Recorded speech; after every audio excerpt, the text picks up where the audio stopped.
Oh yeah, this is going to be a Blu-ray update. I haven't done one in a while. This is not such an enormous one. There's a few there's a mixed bag here. I think about 20 plus titles. I'm trying to narrow it down a bit and do smaller ones because you can kind of talk a bit more about the films. When there's 40 or 50 films, some of the updates. I need to do it more often. Right, first up from War Archive, we've got Deadly Trackers, Richard Harris. So it's a weird film. Should be better than it is. They used some of the Wild Bunch score from Jerry Fielding in this. Richard Harris is a sheriff, bank raid in his town. Son gets killed. Son getting killed is very funny actually. There's a good dummy action going on. Horse runs over him. Led by a gang. Got Rod Taylor, whose American accent is pretty bad. I do like Rod Taylor. I really like him. His gang in this we have. There's one other guy, I can't remember who it is, but I know the other two. We've got Neville Brand, who's got part of his hand is a piece of metal off a railroad. And we've got Big Bill Smith. Alatieri turns up in it as a Mexican law enforcement officer who really looks rough in this. By God, he looks... this is about 3 or 4 years after Godfather. It's one of his last films before he died. He looks so bloated. It's not a bad... It's okay. It's all right. It's not one of the best. Kind of forgettable. We've got the Beverly Hills Cop trilogy. I picked this up cheap. I haven't seen these in years, man. I need to revisit them. Reminds me as well, I need to get the 48-hour films as well. I really like them a lot. I haven't seen these in ages, and I need to check these out. Picked up a Lethal Weapon collection. While not the full films, picked the second one. There's a few of the scenes. All the violence is intact, and that's all I really care about, really. 1 classic. 2, really like 2. 3's okay. 4, forget about it. It's not that good. But I love the Lethal Weapon films, 1 and 2 particularly. And I also picked up the Steelbook of Christmas Vacation, Good Time Watching the Family as well. I love this film so much. It's weird. Chevy Chase, I'm not a massive fan of him. In fact, I can't really think of many films I actually like him in, but I really like him in this.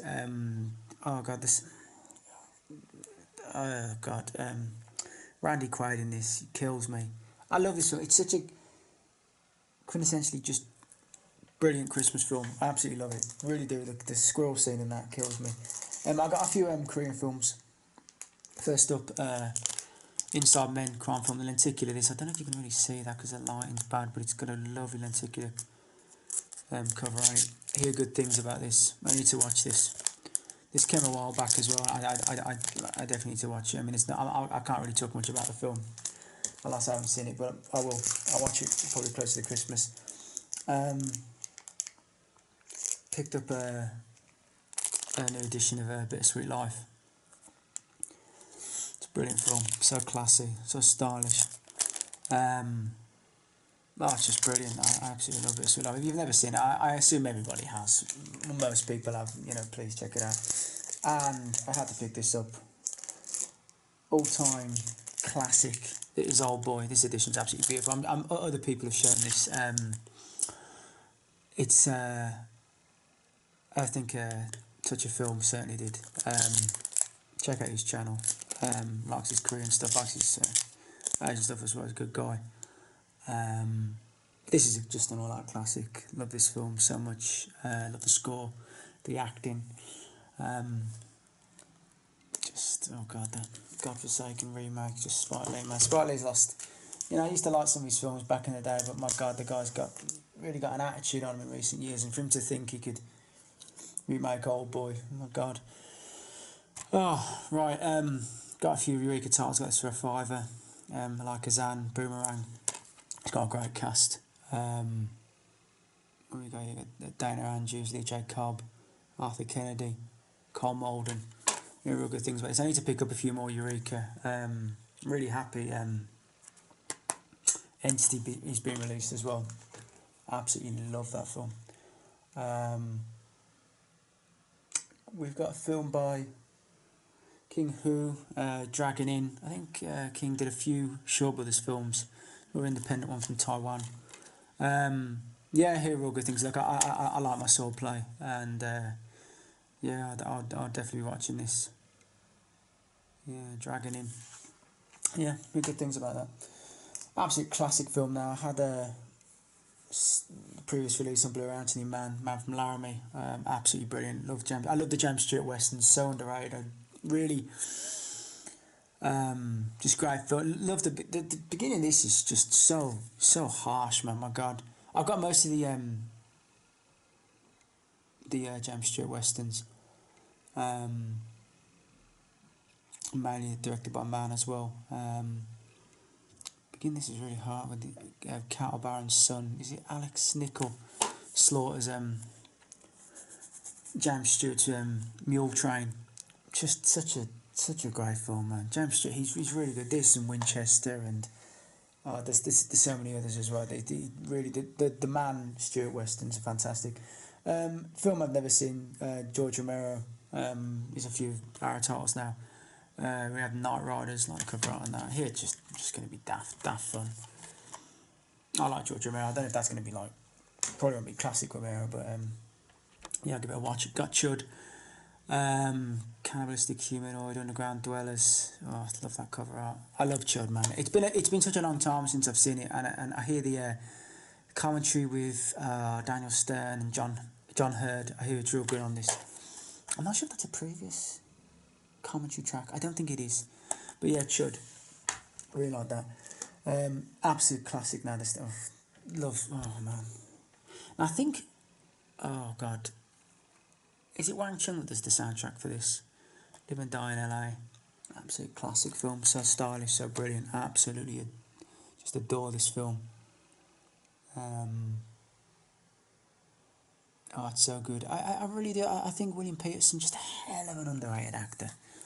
Really good. I mean, yeah, it's weird because, and he hasn't really been in all that much. But my God, you know, you got a small role in Thief and in this and Manhunt, and he was going to be in Heat. I don't know who he was going to play in Heat actually. I was wondering maybe the John Voight role. I'm not sure, but this is just brilliant as well. It's got an alternative ending. Fuck the alternative ending. The proper ending's the way to go. That's the way it should be. Right, just fantastic film, man.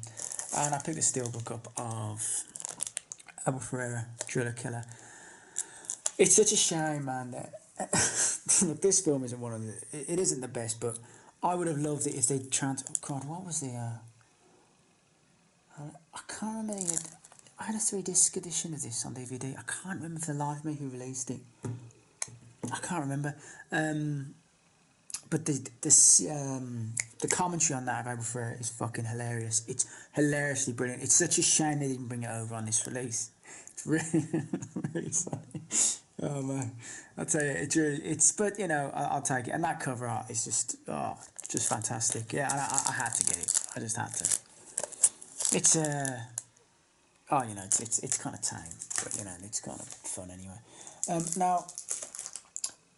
I wanted a title from America, and my friend Todd E Walnuts helped me out.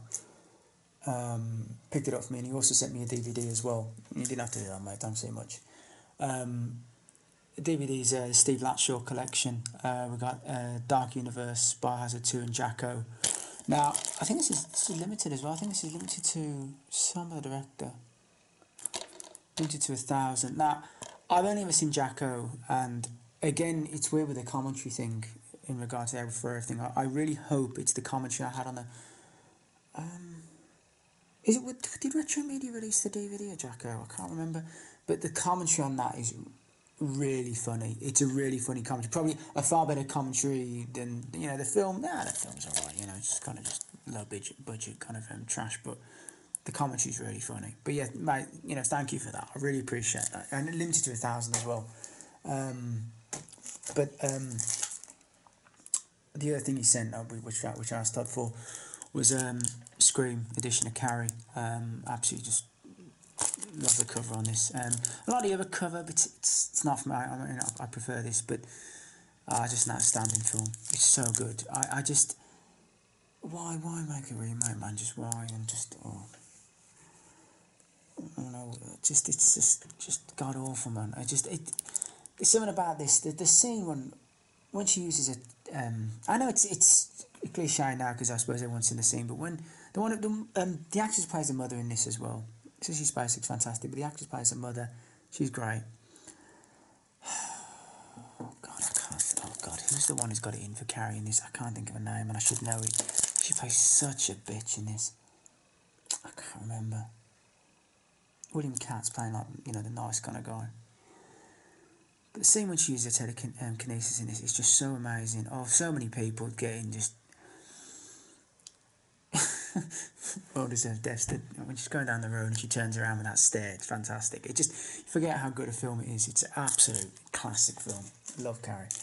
A few more screen releases, and I tell you what, I really do.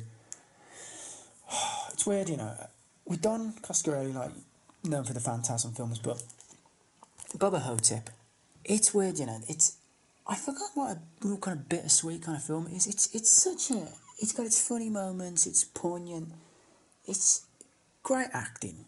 Bruce Campbell as well. With the whole synopsis of a black JFK and Bruce Campbell playing an Elvis who swapped his identity with an Elvis impersonator. You think it wouldn't work, but it really does, and all while fighting a couple of 1,000-year-old mummy in a retirement home. But it's brilliant, man. Ozzie Davis as well. I really like the making of in this. Because apparently his kids encouraged him to do the film because of Bruce, because of his Evil Dead kind of ties. But it's a great film. I absolutely love it. I really love this film, Bubba Ho-Tep. It's great. Definitely watch that if you've never seen it. It's really good. And we got Cronenberg's Dead Ringers. I love Jeremy Irons. Jeremy Irons, man, there's two. Oh God, I was going to mention another actor. Oh gosh, what's his name? Spader. James Spader. Something about James Spader and James Spader and Jeremy Irons. They always play great perverts. I'm not saying they're perverted people. I love Jeremy Irons anyway. I love how he doesn't give a shit. He's got a great don't give a fuck attitude. They're so great at playing the demented, perverted person. I think they really have a great niche there. There's one about different types, but Jeremy Irons has this great way about him. He's got this great perversity when he acts. It's great. He's such. I really do love him, and I love this film so much. I love Dead Ringers. Really happy to. I had the Australian release of it. Oh, it's fantastic. I mean, Jeremy Irons plays twin brothers, both twin gynecologists. One slightly more demented than the other. It's just a great film. I love early Cronenberg. Cronenberg, the late history of violence, etc. That's not Cronenberg. That's not for me. I don't mind them. They're okay, but it's not. That's not for me. I prefer more classic Cronenberg. But this is while not totally classic Cronenberg, this is brilliant. I love Jeremy Irons in this. Again, I'm not saying Jeremy Irons is a pervert, although he very kind of open marriage. What's when he says when some interviewer said how's the marriage going, Jeremy, and he says it endures. One of those guys. I love him. I love Jeremy Irons so much. He's got a castle in. When you see it other home, he's got a castle out in Cork. I think he has. Right, I'm going to share the last couple of titles here. I've got a few Twilight Time and a few other things. This is not who released this. This is Second Sight's edition of Assault on Precinct 13. Again, sometimes it's a Carpenter film you forget about because God, I mean, the period between this Halloween thing, Fog, Escape from New York, a few others again. Other titles in between. I forgot Christine as well, and others. You really forget what a great film this is. Oh, it's just back to basics. Just police station under siege by just scumbags getting well-deserved deaths. It's just a great film. So good, and it's so weird. The guy in this who plays the prisoner who kind of helps them. I can't really think of many other films he's in, but he's great in this. Really good film. Really good film. If you've never seen that, please watch Assault on Prison 13. The remake's not bad, but it's not the original. Again, we've got Gary Cooper, Richard Woodmark. Looking for a Mexican gold mine, Hostile, Apache Territory, Garden of Evil. Haven't seen this, but I love Cooper, I love Woodmark. I always think Woodmark is tremendously underrated. I've been selling a few Twilight Time titles recently. I've been picking up kind of cheap, selling them and getting cheaper editions over here, which I've got no qualms about at all. Christine, Friday Night, etc. But I picked up this Gregory Peck, Moby Dick. Oh, I love this film. Probably, I have to say, Gregory Peck has so many great performances, but this performance is just one of the best. It's great supporting cast as well. John Huston directing, it's just so great. I always remember as a kid watching the finale of this. To be honest, I remember as a kid, it kind of scared the hell out of me when you see the whalers going out. Harry Andrews is one of them, another great actor. Just the boats are flicking up and just the whirlpool being, under the boat and being just, oh God, I mean, the ending of Ahab is just, I remember reading the Jaws book. I love the film, but I love the book as well. And Quint's death is a lot like, well, it's pure Ahab. Not in the film sense that the book is a lot more because he gets tied to the shark. But this is a great film, so great. I saw some godforsaken version of this with Patrick Stewart, who I think is one of the most overrated actors of all time.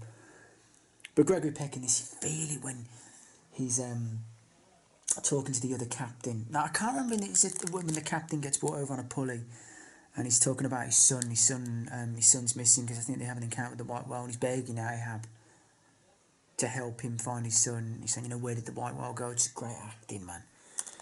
Queen Craig as well. Just a great film. So good. 2 outstanding films left.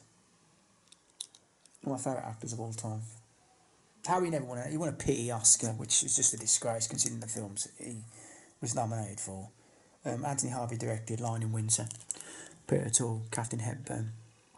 Peter O'Toole, Henry II. Henry II's got 3 sons. Richard Lionheart, Richard I, John, and Geoffrey. And he's got his winter court in somewhere in Normandy. I think it's Normandy. He's bought his wife is out imprisoned. Catherine Hepburn, Eleanor of Aquitaine, and he's deciding maybe what son is going to succeed him, amongst other things. And it's just Peter O'Toole's performance as Richard II in Beckett was beyond belief how good it was. In this, he just ups the notch. He's just, I mean, considering the man's 35 and he's playing, how old would Henry have been at this point? Probably in his late 50s, early 60s. Just, and you never, I mean, Catherine Hepburn, again, she must be nearing the 60 mark at this point, or at least late 50s. You'd never not think that they were a couple. The chemistry is just unbelievable. Anthony Hopkins plays Richard. Guy plays Arthur in Excalibur plays John. English actor plays Geoffrey. He's really good. I've seen him in 1 or 2 other things. Very, very good. But it's just. Oh, and Philip Augustus, King Philip of France, is played by Timothy Dalton. But it's such a great. The scene where the 3 sons are trying to court Philip's support in going against their father, and Henry arrives to try to give Philip some sort of deal, and they're all listening behind the curtain, and the range of acting of O'Toole is just, I'm in awe. He just, like hair on the back of your neck when he acts. He's just such an unbelievably great actor. Great story as well, with the guy who plays Geoffrey on this one. Catherine Hepburn, the relationship with Spencer Tracy, and you know, he's really cold one day, and she borrows him a coat, and it was Spencer's, you know, that whole relationship, and oh, it's just great. This film is outstandingly good. I cannot believe Peter O'Toole didn't win the Oscar for this. Oh, God, who won the Oscar that year? Oh God, oh God, oh, I can't think of his name. Oh. And again, it's got, look, I don't mind the guy, but there's not a Kane Elf chance he did a performance as good as Peter O'Toole in this. It's a tragedy, man. It's a tragedy he never won you know, an Oscar for a performance. You know, it's really sad. But I left this till last. 6 of my favourite films of all time. I'll probably give it away with the 6. Criterion release. I mean, although I'd love a massive box set of this, I'm okay. I'll take it. It's still a great edition. Lone Wolf and Cub. Had the Eureka set of this and DVD. That's one of my favourites. I'll keep that series staying. Just what to say about these films. Gamiyuto. Just beyond description how great these films are. He's the Shogun's executioner. Gets kind of set up for a crime he never committed by a clan who wants this, who wants the position, and he takes his son amongst various array of weaponry, and he's on the run, and literally. I'm trying to think honestly of the body count of these films. We must have it. He must kill at least 500 people within the 6 films. I think that's a fair estimate. I would honestly say that. But the thing about these films, and I'm going to make a real bold claim here, and people say, "Come on, you're exaggerating these." I consider these films real works of art. I consider these films. I think people sometimes remember the gore, and the gore is splendid. The violence is just wonderfully splendid. Now, I'm trying to think of the real most... I've got so many favourite endings of these films. Now, I'm trying to remember the real nihilistic ending. It's either 4 or 5. I watched all these back to back, literally, last week.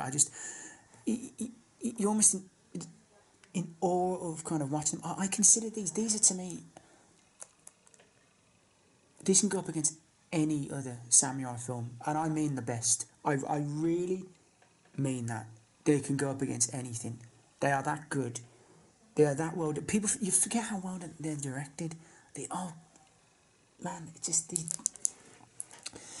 they're so great. And again, although it's a shame because I don't think the manga had caught up with the films by that point because they were still doing them. And as much as I'd have loved to have seen an ending of these films, and then the manga, it's terribly sad. It's like he's literally up against almost an army and gets mortally wounded in when he's about to kind of gain revenge on the leader of the clan who set him up. You know, he can't, and his son, the son wild kills the enemy. It's a bit somber. It's almost like the enemy. He's almost glad. He's like he's killed Agami. You know, he can. He's willing to let Agami's son finish him. You know, it's and I love to have seen that in film, but I kind of you know digress about. I kind of garble on about the films, but I mean they really are. They just, and this is a fantastic edition by Criterion. It really is. It's these films, man. That's just the first film. Oh God, just really deals with those bandits near the end of the first one. And this, you're talking to a person here. I've never watched Shogun Assassin. I've got no need to. Why would I want to watch Shogun Assassin? Why would I watch sort of an English language kind of remake, or basically an amalgamation of 1 and 2, when I can watch the whole films the way they're supposed to be? I don't need to see that. I don't need to see that. I mean, they're that good. Why the fuck, right, would you even want to watch a condensed version of 1 and 2 mixed together with English language put over? I don't understand that. I mean, each his own, but I'd rather watch these as they're intended as well. You're probably missing out on so much. God, it's great. Anyway, yeah, do you know, again, but it's one of those films that you can literally watch them and you watch them again. Truthfully, they're that good, man. Again, you know, when I watch them again, I think, oh, you know, I fancy watching Hanzo or Mikagami afterwards. Really good. Again, I hope they come out. So Mikagami probably no, not too much chance of that. But Hanzo certainly, I could definitely see Hanzo getting released. So yeah, if you've never seen these films, watch them. They're as good as anybody. If you ever had a friend or someone you know on the internet said, hey, you know, you watch those Lone Wolves and Cubs, you know, I didn't think much. Just watch them. Just get them. You won't be disappointed. I would put them in my. I consider them all one film. I put them all together. I love them all that much. They would be in my top 20 films. Just as one as Lone Wolf. They are that good. I don't care. If people could say, oh, look, I don't, you're not quite a Kurosawa. I'm saying, look, I'm telling you this now. I adore Kurosawa. I consider these films up there, right up there. And people say, come on, it's ridiculous. Not for me. I'm honest about that. I adore these films. And anyone, any kind of parent who wants to kind of get their sons watching great films, classic films, you know, that time when you think, you know, or family or friends or whatever, and say, you know, treat them to this. It's amazing. It's just brilliant, brilliant films with betrayal and honour and just absolutely just outstanding films. Really, just again, I'm going to end it there, but I couldn't end the video on a better set of films. So happy these released, and they're even better. The better I'm watching them again. And they're fantastic, man. Honestly, please watch these films. Lone Wolf and Cub, you won't be disappointed. Absolutely, just outstanding. So yeah, that's the end of the update. I hope everyone has a good Christmas, and they enjoy it with their family and stuff. That's the good times. So Christmas is about, and I'll be back with another update after Christmas. So thanks for watching, subscribing and commenting, and I'll see you later. Cheers.